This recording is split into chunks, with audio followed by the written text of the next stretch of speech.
textualidade é responsável pelo sentido do texto.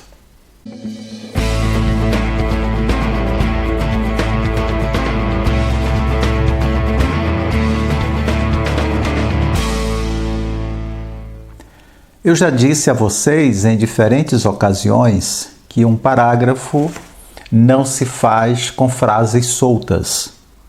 Um parágrafo não é o simples acúmulo ou encadeamento de frases, uma ao lado da outra. Um parágrafo precisa ter aquilo que os estudiosos chamam de textualidade. E o que é a textualidade? É a possibilidade que as pessoas têm, pelo contexto, pelas marcas deixadas no próprio parágrafo, pelas várias circunstâncias que envolvem os sentidos do texto, as pessoas entenderem aquilo que estão lendo.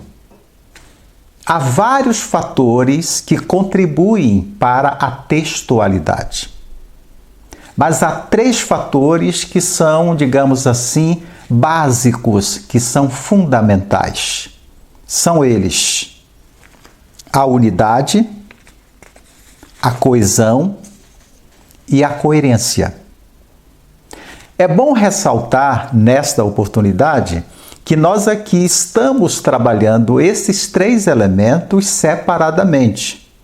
Na aula passada trabalhamos a unidade, hoje trabalharemos a coesão e na próxima aula trabalharemos a coerência. Mas prestem bem atenção, essa separação aqui é apenas didática e, repito, tem o propósito de fazer com que vocês compreendam melhor o funcionamento do que eu chamei de qualidades básicas do parágrafo. E aqui um outro detalhe para vocês não se confundirem. Nós temos trabalhado o que eu chamo de parágrafo e o que eu chamo de texto. Aqui e ali eu faço referência ao texto. E aqui já antecipo a vocês, rigorosamente, não há distinção entre parágrafo e texto.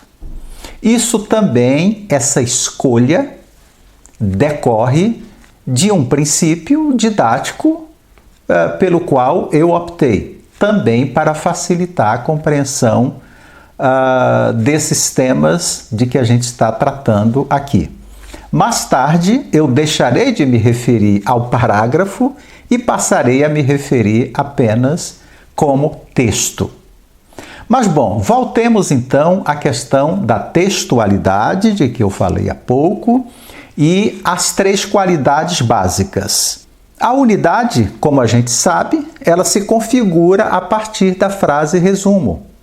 A gente mantendo, então, as ideias sempre ligadas à frase resumo, a gente estará promovendo o que podemos chamar de controle de fidelidade do assunto a ser tratado no parágrafo. Bom, mas saltemos então para a aula de hoje sobre a coesão. Eu dizia logo no início que um parágrafo não se constitui de elementos soltos, de frases desconexas. Quando eu falo em frases soltas, eu não estou aqui me referindo a questões de ordem gramatical. Eu vou mostrar a vocês agora, como um primeiro exemplo a ser trabalhado aqui, um texto, e eu estou me antecipando a chamá-lo de texto, mas depois vocês vão entender que ele não é texto e por que ele não é texto. Acompanhem com muita atenção e façam um esforço para entender o que está posto aqui. A vitamina D é essencial para o nosso corpo. É responsável por várias funções. Ajuda na manutenção do tecido ósseo. Atua na secreção hormonal. Influencia o sistema imunológico. Protege o coração. Não deixe de tomar essa substância. A falta da vitamina D pode causar diversas consequências ao organismo. Muito bem. E aí, o que acharam desse texto? Deu para compreender o texto? Deu para apreender um sentido global, um sentido único no texto? Deu para perceber a sequência com que as ideias estão nele organizadas? Naturalmente que com um certo esforço a gente vai entender o que está posto nesse texto. Mas vejam, o leitor não tem nenhuma obrigação de fazer esforço para entender aquilo que a gente escreve. Este texto aqui, ele apresenta uma sequência de frases, uma sequência de períodos.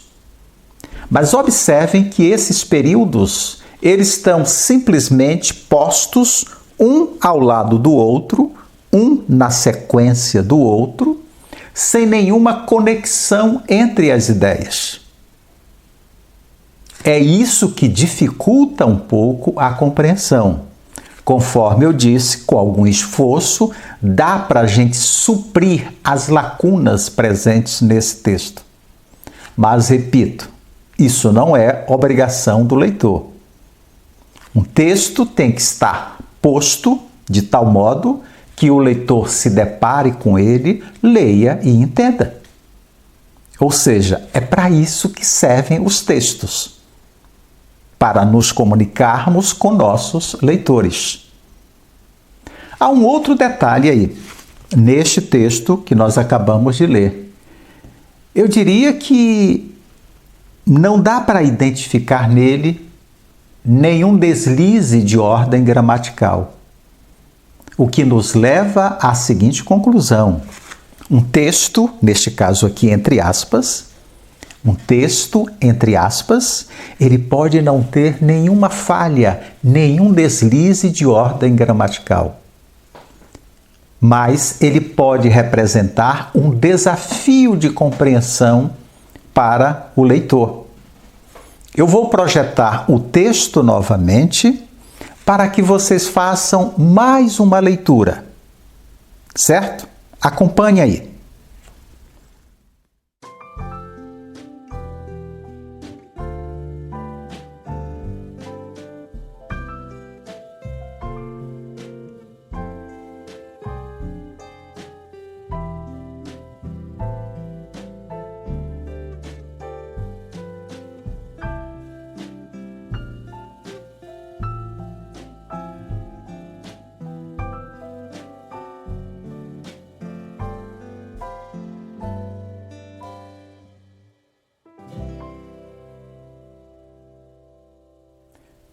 Vocês devem ter percebido que, à medida que a leitura foi avançando, vocês se viram com necessidade de suprir algumas carências no texto. Por exemplo, depois que o autor diz a vitamina D é essencial para o nosso corpo, ele faz um acréscimo, é responsável por várias funções. E, na sequência, observem, ele elenca uma série dessas funções. Ajuda na manutenção, atua na secreção, influencia o sistema, protege o coração. O que se percebe aí? O autor apenas elencou essas funções que ele atribui à vitamina D sem nenhum mecanismo de ligação entre elas. Lá adiante, não deixe de tomar essa substância. A falta da vitamina D pode causar diversas consequências ao organismo. Dá para a gente perceber, com algum esforço, que o parágrafo tem uma frase de abertura, tem ideias complementares no desenvolvimento e apresenta uma frase conclusiva. Mas ainda assim ele está estranho. Falta alguma coisa para nos dar o conforto da leitura e da compreensão sem nenhum esforço extraordinário. Um rápido lembrete: se você já nos acompanha, ative agora mesmo o sininho para receber em primeiríssima mão as notificações dos novos vídeos.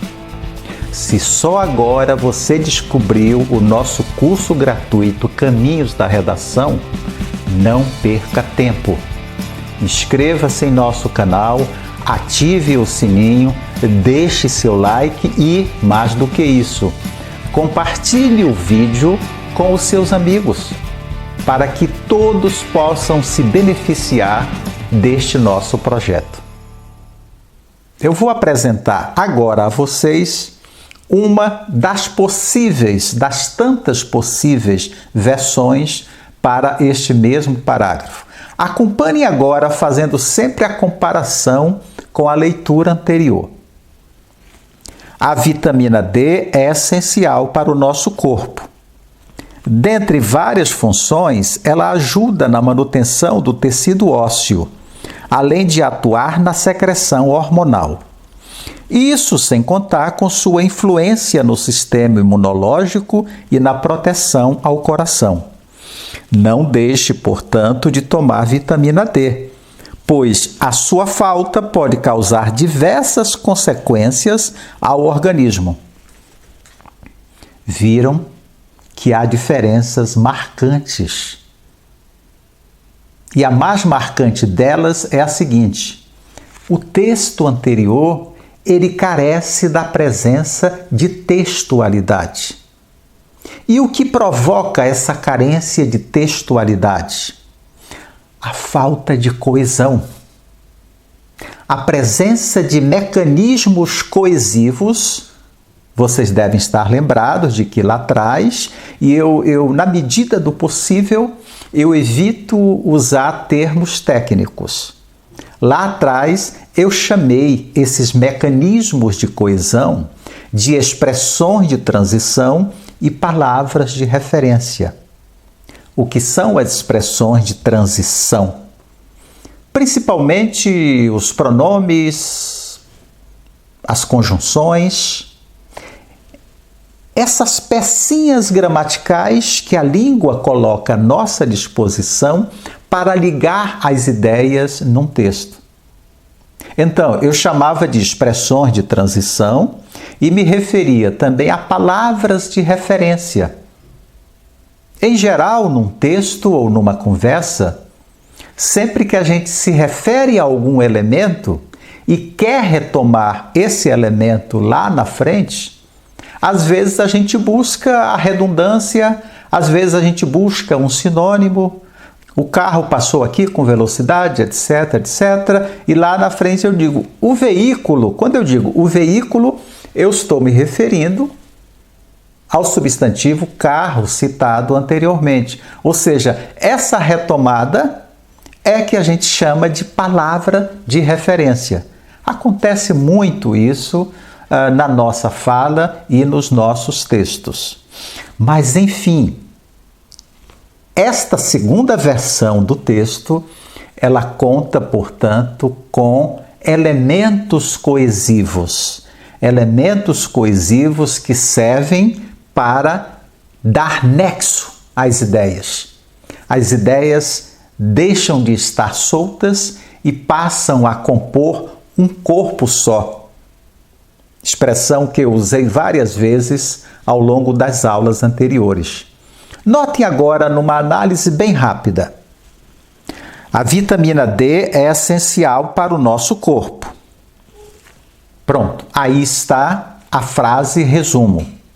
É essa frase resumo que vai direcionar o desenvolvimento do texto.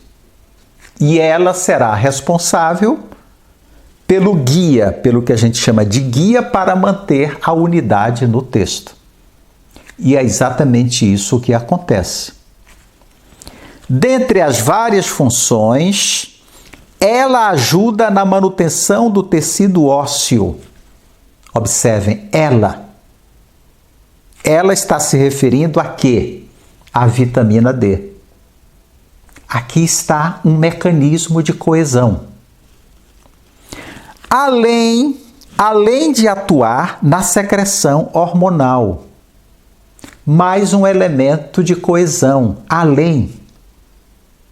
Elemento de coesão que a gente lá atrás chamou de expressão de transição. Qual é a função do além aqui? Ele se refere a uma determinada função da vitamina D e acrescenta outra, associa outra. Essa expressão de transição além, ela soma, ou seja, além do que eu já disse, tem esse outro aspecto aí. Em seguida, vejam, isso sem contar com sua influência no sistema imunológico. Isso, mais uma expressão de transição, mais um mecanismo coesivo que liga este pedaço do texto, daí em diante, aos pedaços anteriores. Isso refere-se ao que o autor disse anteriormente. Isso sem contar com sua influência, olhem, mais um mecanismo coesivo. Sua. Esse pronome possessivo aí refere-se a quê? À vitamina D, citada na abertura do texto. Isso sem contar com sua influência no sistema imunológico e, olhem, mais um elemento coesivo. E na proteção ao coração. Na sequência, o que faz o autor? Vai concluir o texto, ou ainda no formato de parágrafo, conforme eu chamei a atenção de vocês. Não deixe, portanto, olhem, uma conjunção, portanto, um elemento coesivo aqui, marcando o final do texto. Marcando a ligação entre a conclusão do texto e o seu corpo, e indiretamente a sua abertura, a sua frase resumo. Não deixe, portanto, de tomar vitamina D. Olha aí, o autor repete, vitamina D. Ele foi buscar o que ele usou na abertura do texto. A vitamina D é essencial para o nosso corpo. Agora, retomando. Não deixe, portanto, de tomar vitamina D. É uma palavra de referência. É uma palavra de referência de que ele se vale para conectar, para reforçar a conexão da conclusão do texto ao início do texto.